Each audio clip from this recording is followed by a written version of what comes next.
Pse më shajnë, thot njerëzit që falem? Shumica e tyre sigurt nuk e din mirësinë e namazit. Sepse po ta din mirësinë e namazit, ta garantoj që nuk do të shajnë më. Një njeri i cili fal namaz, e di që mbas gjysore, 1 orë apo 2 orësh, do të qëndroj para krijuesit gjithësisë.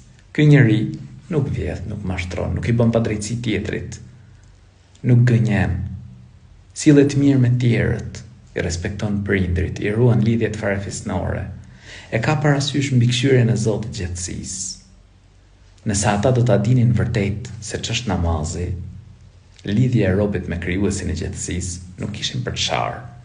Gjithsesi, ti mundohu t'ua tregosh atyre se çfarë është namazi, adhurimi Allahut lartësuar, lidhje me krijuesin e gjithësisë.